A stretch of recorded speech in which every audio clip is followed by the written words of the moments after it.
राष्ट्रगाथा channel पर आने वाले सभी श्रोताओं को, दर्शकों को सादर सप्रेम नमस्कार। इस चैनल के माध्यम से अज्ञात, पूर्ण रूप से अज्ञात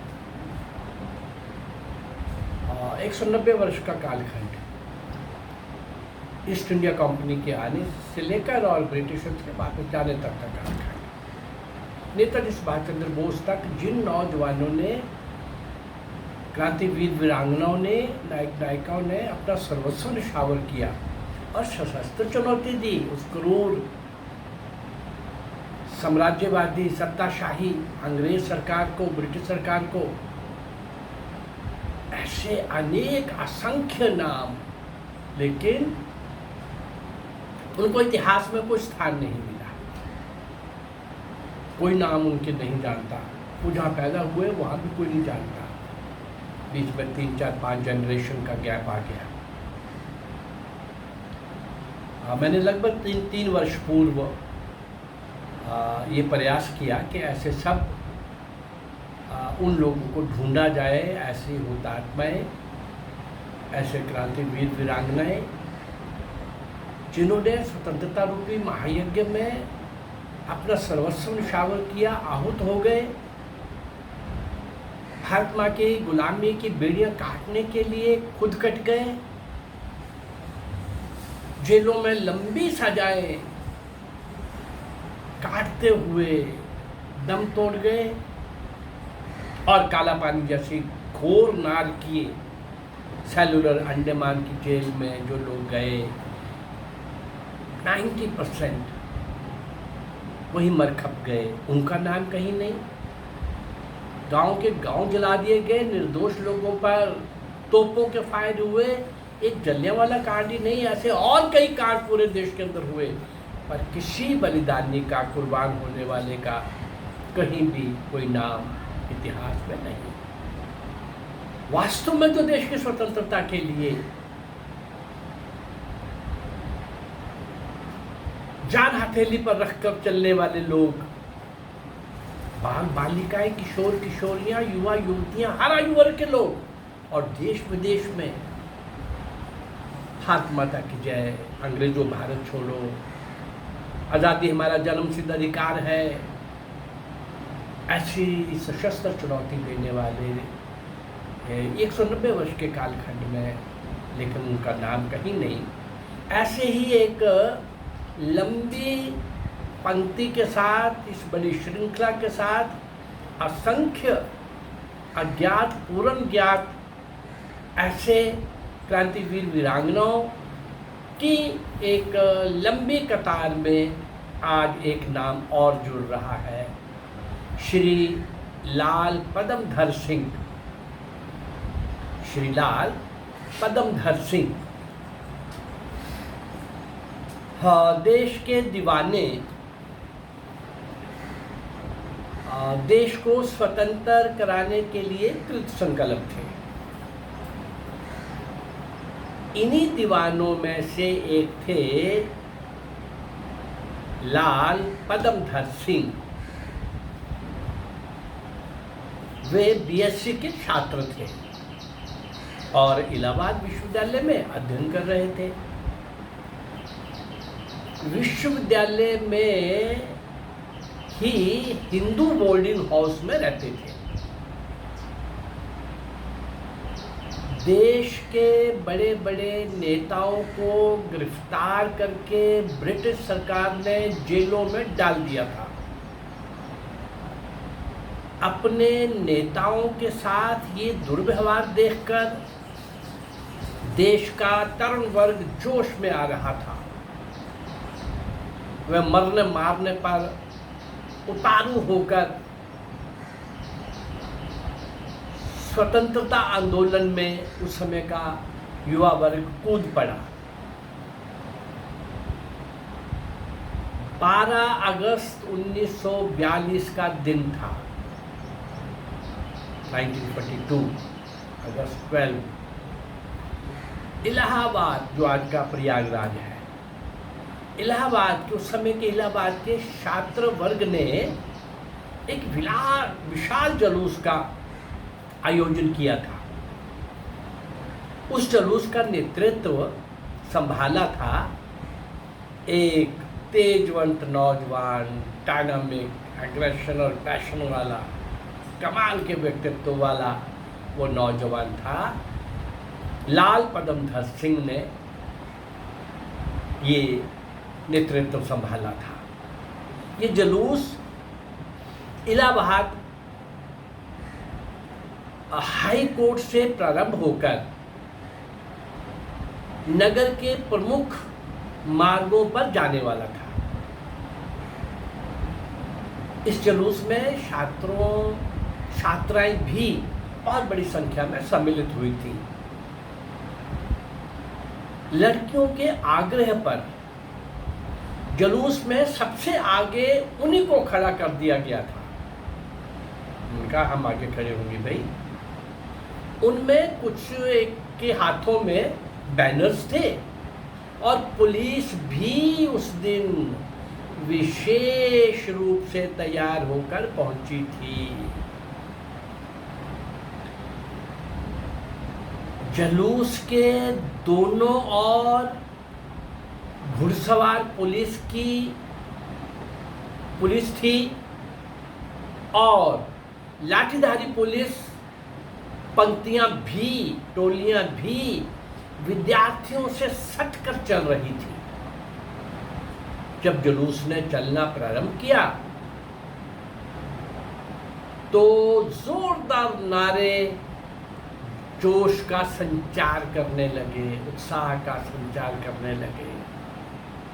भारत माता की जय और अंग्रेजों भारत छोड़ो, भारत माता की जय, अंग्रेजों भारत छोड़ो के गगनभेदी नारे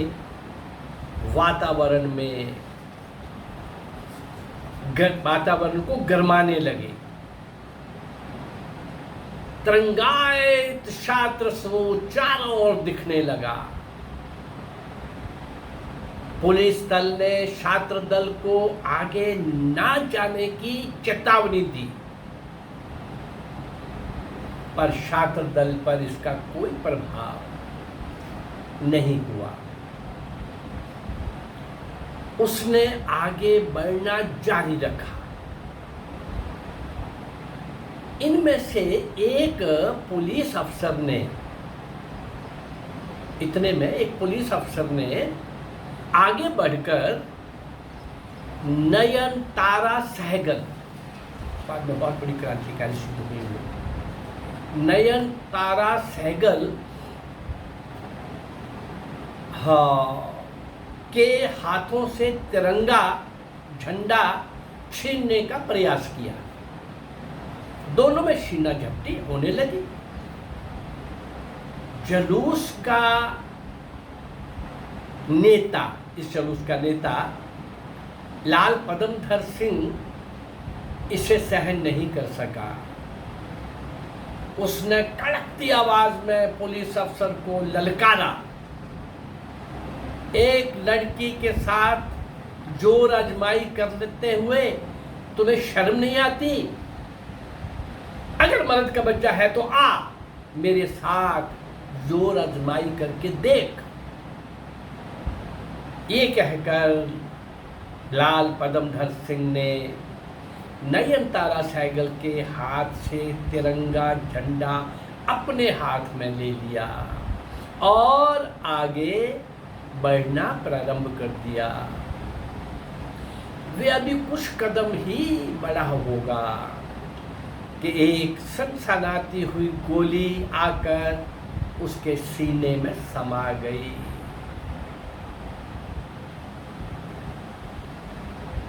हाँ, वहीं पर लाल पदमधर सिंह ने देश की स्वतंत्रता के लिए अपना बलिदान दे दिया।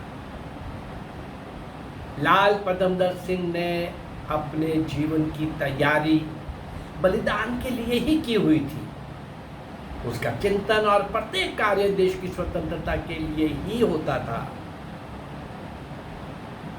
लाल पदमधर सिंह के पिता का नाम श्री प्रद्युम्न सिंह था। लाल प्रद्युम्न सिंह वे वर्तमान मध्य प्रदेश के रीवा राज्य के जागीरदार थे।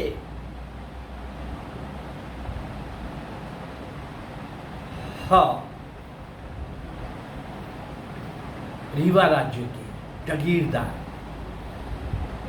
लाल पदमधर सिंह का जन्म 14 अक्टूबर 1914 1914 को कृपालपुर नामक गांव में हुआ था। वे 4 भाई थे। चारों भाइयों के नाम भगवान विष्णु द्वारा धारण किए जाने वाली वस्तुओं पर रखे गए थे। उन चारों के नाम थे श्री शंखधर सिंह, श्री चक्रधर सिंह, श्री गदाधर सिंह और श्री पदमधर सिंह। स्पष्ट है कि लाल पदमधर सिंह सबसे छोटे भाई थे। काम तो बड़े करने थे ना। लाल पदमधर सिंह की प्रारंभिक शिक्षा माधवपुर ग्राम की एक पाठशाला में हुई। हाई स्कूल की शिक्षा के लिए उन्हें रीवा के दरबार हाई स्कूल में भर्ती होना पड़ा। रीवा में वे छात्रावास में रहते थे। उन्हें बंदूक रखने और निशानेबाजी का भी शौक था। एक दिन उनके साथ एक विचित्र घटना घटित हो गई। हाई स्कूल की प्रयोगशाला में से एक प्रिज्म की चोरी हो गई। प्रिज्म, ना जाने क्यों हाई स्कूल के प्राचार्य मिस्टर टोपे को लाल पदमधर सिंह पर संदेह हुआ और वे उनके कमरे की तलाशी लेने छात्रावास जा पहुंचे। लाल पदमधर सिंह ने अपने कमरे में आए हुए प्राचार्य का स्वागत किया। 12 अगस्त 1942 को इलाहाबाद का वो जुलूस, उसका नेतृत्व और उसी में उनका गोली का लगना और बलिदान होना। लेकिन ये उसके आगे की पूर्व की कुछ घटनाएं, वो भी कमाल की। उसके पूर्व की घटना मैं फिर इसको 12 अगस्त 1942 के दिन तक लेके जाऊंगा। इस महान क्रांतिवीर का कमाल का कारनामा, शौर्य और वीरता के कमाल के पृष्ठ लिखने वाला ये क्रांतिवीर, इसके संबंध में जितना मैंने बोला और जितना मैं कल के एपिसोड में दूंगा, आप सोचिए, विचार करिए। इनका नाम किसी ने नहीं सुना। इस महान क्रांतिवीर का कहीं इतिहास में कहीं भी किसी भी जगह पर कोई स्थान नहीं। और हमें बताया गया आजादी नेहरू और गांधी ने लेके दी है, जिन्होंने एक लाठी नहीं खाई, जिनकी जेलें भी सब प्रकार की सुविधाओं से परिपूर्ण थी। अरे और आगे बढ़ के कहें तो जेल कब जाना है, कब वापस आना है, ये ब्रिटिश गवर्नमेंट के साथ अंडरस्टैंडिंग के साथ आने जाने वाले ये नेता, मैं इनके काले पृष्ठ समय समय पर तथ्यों के साथ आपके सामने लाता रहता हूँ। पर मुख्य उद्देश्य मेरा क्या है, इन अज्ञात क्रांतिवीर वीरांगनाओं को आपके सामने लाना। आज 657 एपिसोड में आपके सामने ला रहा हूँ। मेरा ये प्रयास अगर आपको अच्छा लग रहा है तो इस चैनल को लाइक करिए, सब्सक्राइब करिए और शेयर करिए। नमस्कार, जय भारत, धन्यवाद।